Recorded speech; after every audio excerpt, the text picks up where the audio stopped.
On today's video, all you need to know about sharks. A reading from Sam Wu is Not Afraid of Sharks by Katie and Kevin Tsang, and also how to make these funky clothes peg sharks.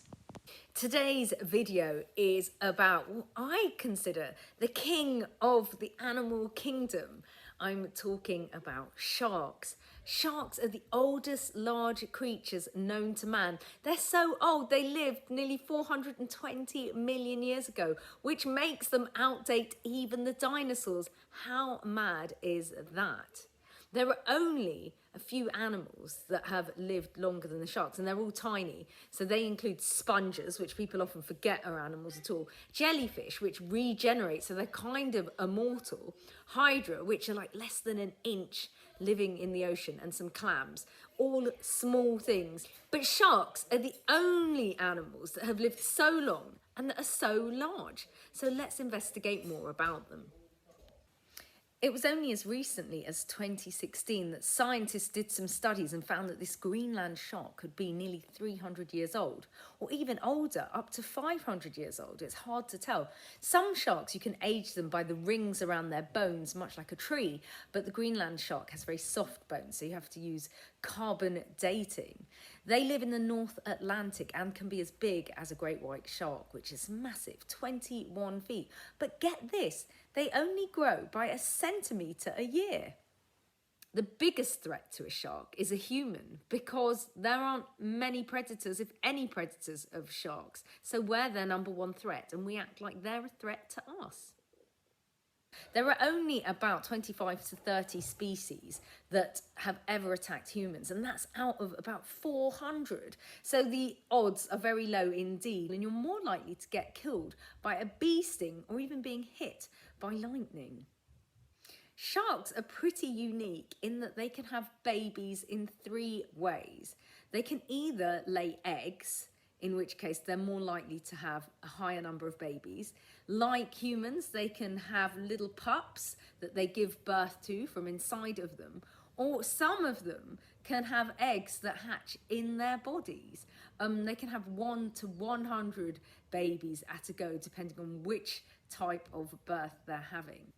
But once shark babies are born, sharks don't look after them. They're on their own to be independent and fight for themselves, but they obviously don't do a bad job considering how long sharks can live for. They communicate by movements, so they have no vocal cords. There's no sound used at all.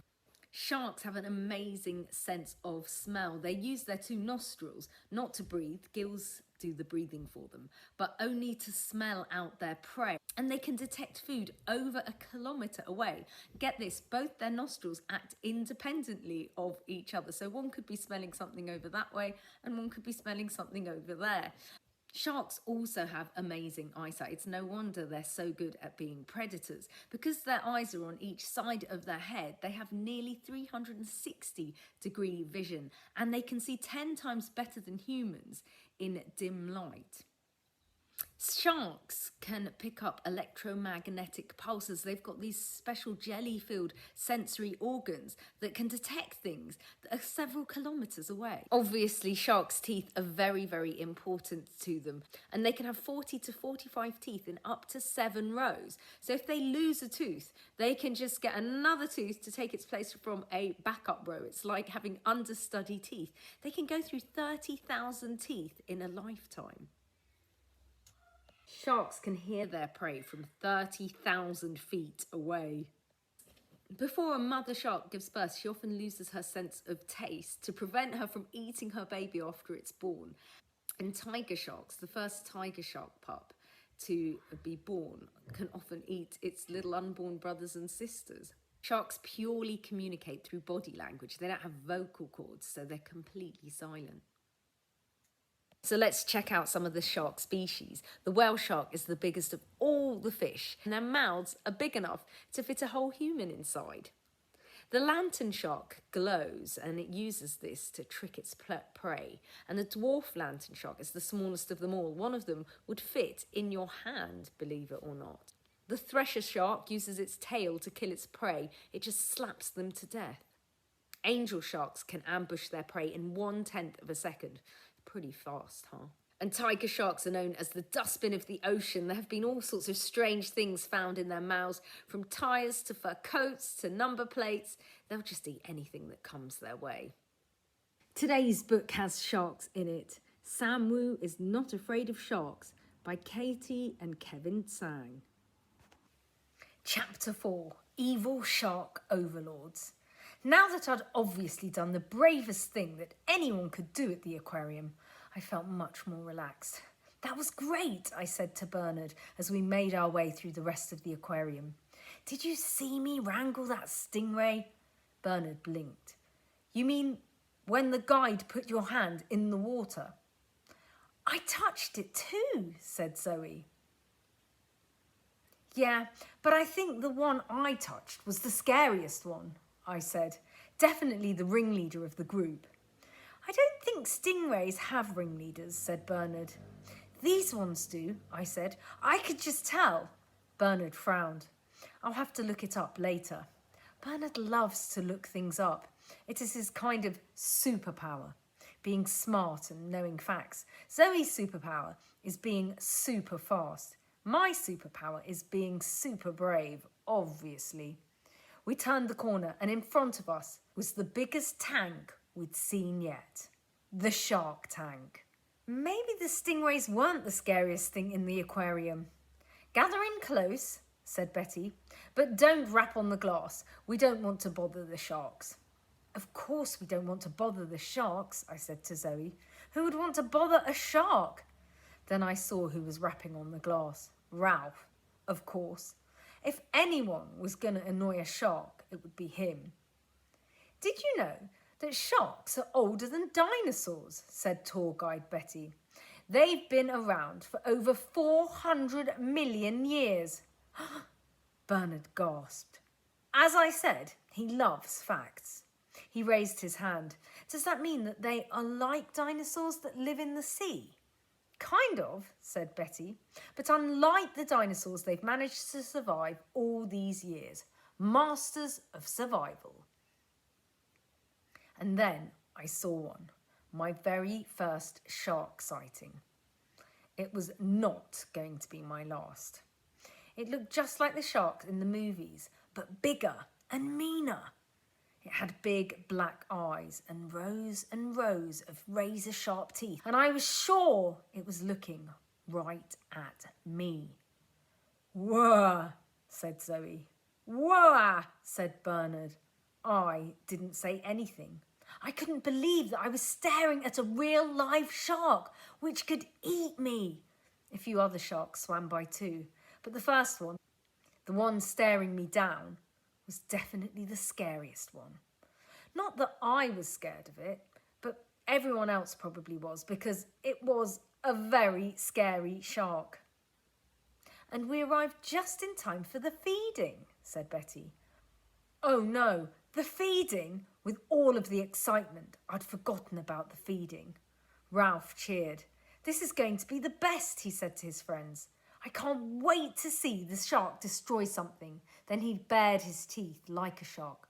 Ralph, said Regina, please calm down. But she looked excited too. Everyone looked excited when we still didn't know what or who was going to get fed to the sharks. In one episode of Space Blasters, they went to Shark Planet, which was run by the evil Shark Lord, and he almost tricked Spaceman Jack into being his dinner. Doesn't everyone know that sharks are evil masterminds? How else do you think they've survived for millions and millions of years? The sharks were swimming faster now. All of them, except the big one. The big one just kept moving in slow circles, going slower every time it passed me, Zoe and Bernard. It was looking at me. I was sure of it. Every time it swam by, its eyes fixed on me. Even Bernard said, "Why is that shark looking at us?" "It's not looking at us," scoffed Zoe. "How can you even tell what it's looking at? Its eyes are on either side of its head. It's looking everywhere." "Well, if it is looking everywhere, then that also means it is looking at us," said Bernard. "So technically, I'm right." "The shark isn't looking at us," repeated Zoe. And then as if the shark was listening, which it probably was, because as I said, they are sneaky masterminds.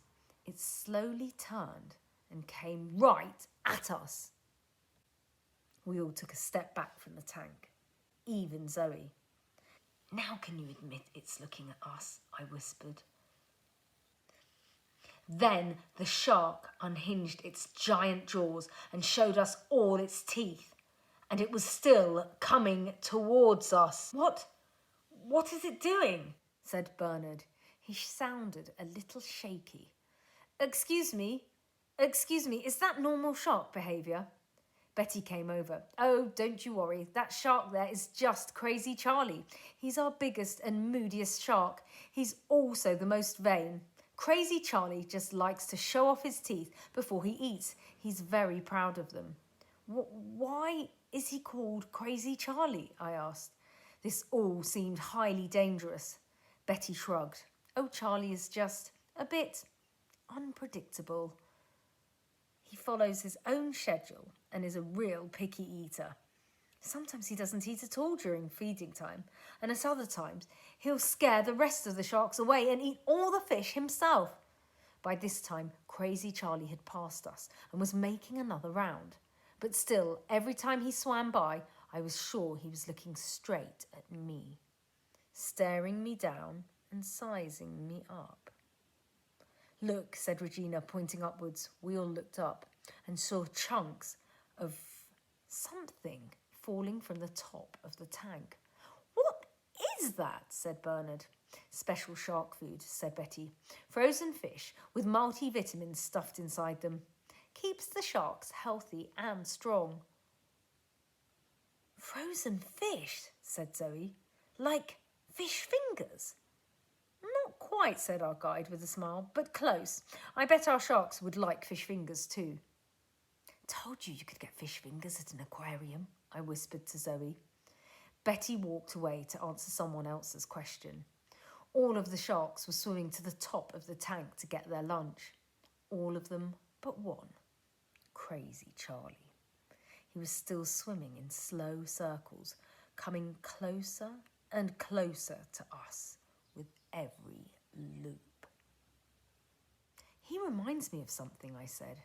"Watching him, it's as if he's mind controlling all the other sharks." "Sharks don't have mind control," said Zoe. "Some do, like the evil shark lord on Space Blasters," I said. "He controls all the sharks on Shark Planet." "Sam, we've been over this. Just because something happens on Space Blasters does not mean it's real," said Zoe. "It might be," I said. "Maybe, but you don't have any proof," said Zoe. I pointed at the giant crazy shark swimming in front of us. "Proof. Doesn't that shark look exactly like the evil shark lord? They have got to be related." "Related? How?" said Bernard, who always wants to know the details. "I don't know," I shrugged. "They're probably cousins or something." Everyone else in the class was watching the sharks eating their special shark lunch. Everyone but me, Zoe and Bernard, who couldn't take our eyes off Crazy Charlie. He couldn't take his eyes off us either. "I guess he is acting kind of weird," admitted Zoe. "There has to be a scientific explanation," said Bernard. "Yes, there is. He wants to eat us," I said. "Even if he wanted to eat us, he wouldn't be able to," said Bernard. Logical as always. "I mean, unless he jumped out of the tank or broke the glass. And that's impossible." Just then, Crazy Charlie came around on another loop, but this time he didn't keep on swimming past. He turned towards us as he had before, opened his mouth, and charged at me. I thought I was going to die. It was like my encounter with the Ghost King all over again. "Ah!" I said, falling backwards. "Ah!" said Zoe and Bernard, because I'd fallen on them. "Ah!" said everyone else, who had just seen Crazy Charlie ram his head into the glass. I closed my eyes, waiting for the glass to shatter, the water to pour over us, and the end to come. It didn't. Instead, Laughter. I opened my eyes and saw Ralph Philip Zinkerman standing over me, pointing and laughing. The tank was still intact behind him, and Crazy Charlie was nowhere to be seen. Scaredy cat Sam is scared of sharks. Ralph laughed. Oh no, not this again. At least I hadn't wet my pants like I did at the Space Museum. But don't ever mention that. It only happened once, and I was obviously getting braver by the day. What is going to happen at that beach party? Scary stuff. Now, I thought it might be fun if we had a go today at making a clothes peg shark like one of these. They're really, really easy to make, and all you need to kick off is one of these. It's a clothes peg, and it already looks pretty shark-like, if you ask me, because it's got that jaw mechanism, the hinge, that you can make go like a shark's mouth. Right, so get your clothes peg, and then what you need to do is you need to colour it in. Now, you could go for grey or blue. You could do a two-tone shark, which would be grey at the top half and white at the bottom half, or blue at the top half and white at the bottom half. I'm gonna go for blue. So look, my clothes peg is totally blue now, and I have to say, so part of my hands. Right, so next I'm going to give my shark some eyes. Now I've got these tiny little googly eyes which I'm going to put on the top. But what is a really good tip for doing eyes, if you can't get your hands on the googly eyes, is by using the circles from inside a hole punch and then just drawing a little black pupil in them like you'd get on one of these googly eyes. Now, of course, sharks have eyes on the sides of their heads, which is why they have that 360-degree vision almost. So I've put the eyes on the side of my peg. Oh no, one's fallen off. Wait for your glue to dry before you continue, obviously. And now we're ready to do our fins and our tail. The tail is just like you've seen in Jaws, a triangle essentially, and you cut a slit along and then it should thread quite nicely onto your clothes peg. Once your tail is on, you can shape it to get it a bit sort of more shark-like looking tails, not triangular. There we go. That's looking sharky. And then I'm going to put another little, is it called a dorsal fin, that goes at the top. Right, so I'm just cutting out my last two fin shapes, which again, it's good to put a bit of a curve on your fin, not to make it too much like a triangle. So here we go, that's number one fin. And these two fins will go inside your peg. So you need to stick it on the underside, as it were, of your peg. So I'm going to push it open and just slot it in. There we go, like that. So now my second fin will match my first one. So there you can see my shark is just ready to get his teeth now. And the teeth are just cut out of a piece of white paper, a little tiny zigzaggy strip of teeth that will stick on the front there. So there you can see my shark's teeth. They were pretty fiddly to cut because they're kind of small. Hello, hello, hello. But the final touch is just to paint my shark's gums in red pen. So my shark now has red gums. Looks a bit like he's got lipstick, but that's the finished article of the clothes peg shark. So I should quickly show you that this is another variation that you can do if this one is a bit too fiddly and finickety. And all you have to do for this is just draw a shark to the length of your clothes peg on a piece of paper, cut it in half, and then stick the top half on the top half of the clothes peg and the bottom half on the bottom half of the clothes peg. And then you can stick some extra teeth on top as well so that they can overlap the bottom part of the mouth. So there we go, 2 different clothes peg sharks for you to make. Hope you enjoyed the video. Please subscribe and spread the word. Bye.